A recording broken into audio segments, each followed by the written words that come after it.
sebelum datangnya hari kiamat, akan muncul sekitar 30 dajjal pendusta.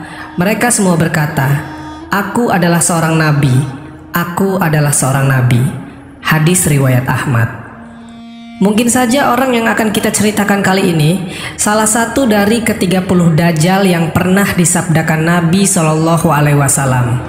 Tokoh yang akan kita ceritakan kali ini jelas-jelas dia mengaku kepada publik bahwasanya dia adalah seorang nabi terakhir yang diutus oleh Tuhan.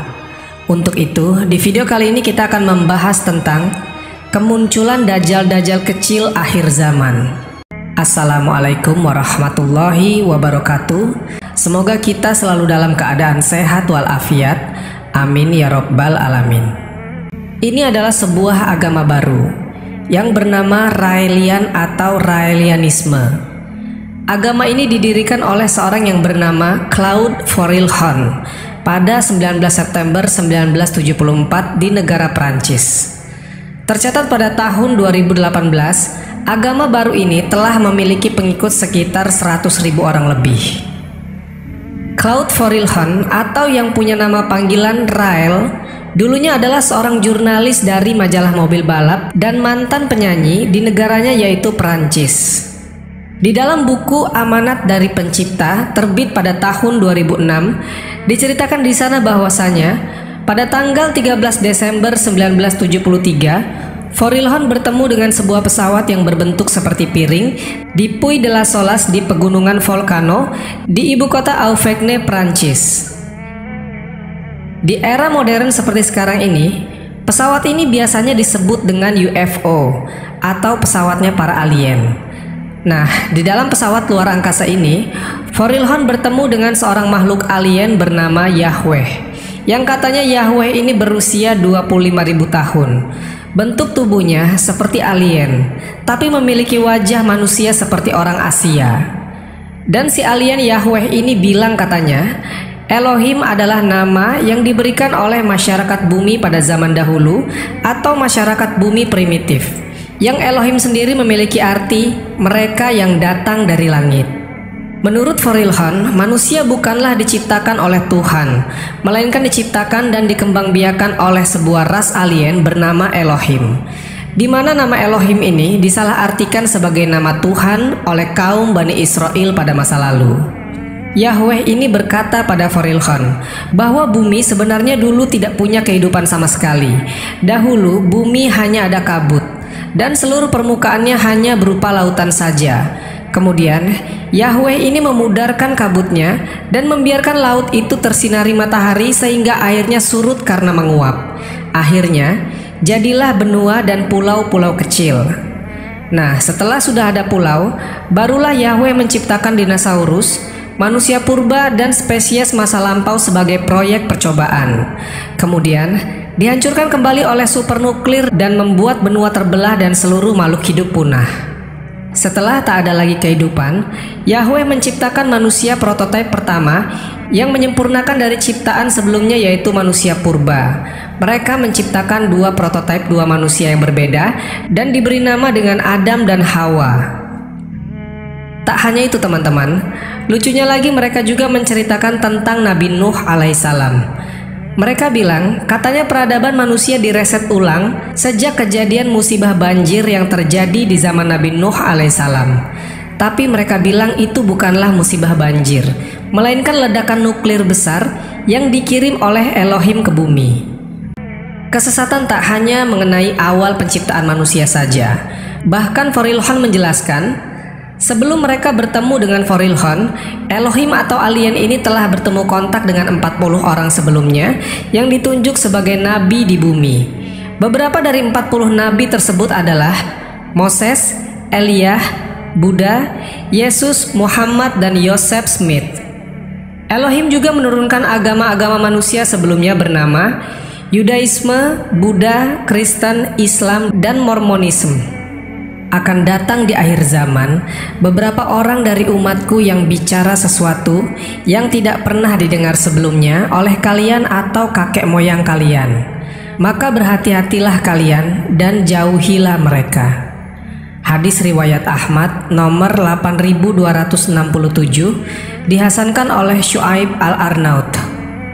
Nah, Elohim ini mengangkat Forilhon menjadi nabi utusan terakhir untuk bumi dan alam semesta.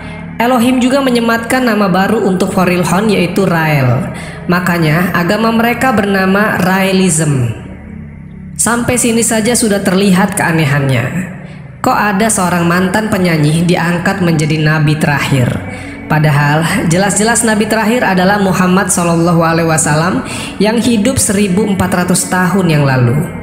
Teman-temanku seiman, mereka mengatakan bahwasanya Elohim akan datang ketika kiamat tiba. Manusia dari planet lain akan muncul dari langit dengan pesawat piring terbang mereka dan bertemu langsung dengan umat manusia di bumi. Kemudian Elohim akan membagi semua ilmu pengetahuan mereka supaya menjadikan bumi sebagai planet yang lebih baik. Ada pendapat dari salah satu ustadz ternama. Beliau berkata bahwasanya Forilhon dulunya adalah seorang petani biasa. Tiba-tiba menjadi terkenal dan punya kekuatan luar biasa yang hampir menyamai dengan Dajjal besar akhir zaman. Kekuatannya ini didapat sejak dia diculik oleh UFO. Bahkan kekuatannya ini setara dengan Sai Baba dari India, dan keduanya pun sama-sama mengaku bahwasanya mereka adalah nabi terakhir. Dan sang ustadz berpendapat UFO diproduksi oleh bangsa barat di daerah yang bernama Area 51. Dan UFO sendiri nantinya akan dipakai sebagai kendaraan Dajjal akhir zaman untuk berpindah secara cepat dari satu tempat ke tempat yang lain. Sebagaimana sabda Nabi SAW bahwa nanti Dajjal akan memasuki setiap gang-gang rumah di seluruh dunia tanpa terkecuali. Tidak ada satupun negeri melainkan akan diinjak Dajjal, kecuali Mekah dan Madinah. Tidak satupun lorong menuju kota tersebut kecuali di sana terdapat para malaikat yang berbaris menjaga kota tersebut. Hadis riwayat Bukhari.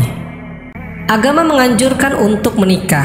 Selain untuk kejelasan status dan ahli waris, menikah di agama juga demi menghindari penyakit kelamin yang menular. Namun, berbeda di dalam sekte atau agama Raelism ini. Mereka malahan menganjurkan seks bebas kepada para pengikutnya. Kemudian sekte sesat ini sangat giat mempromosikan hal-hal seperti onani, kebebasan untuk bertelanjang dada bagi wanita, dan masih banyak lainnya. Lalu lebih parahnya lagi, sekte ini juga pro terhadap industri pelacuran karena dinilai lebih banyak menguntungkannya dibanding merugikan.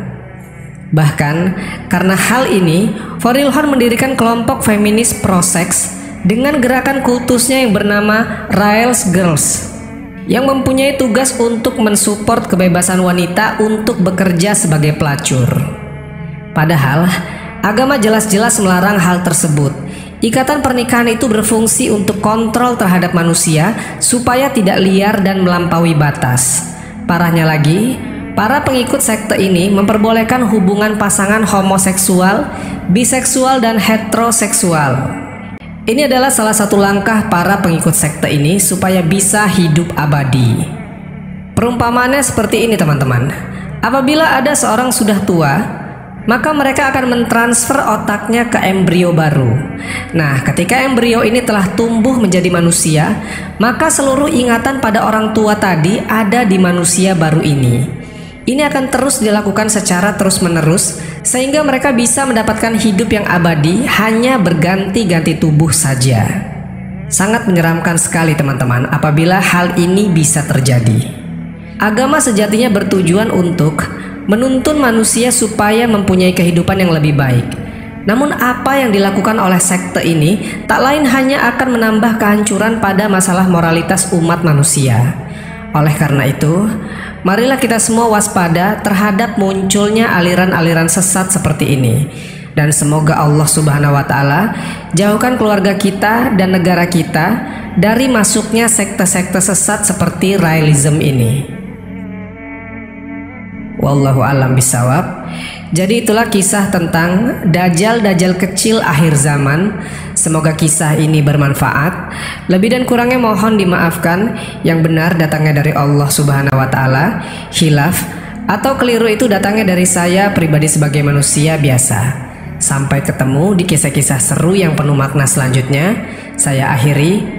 Wassalamualaikum warahmatullahi wabarakatuh.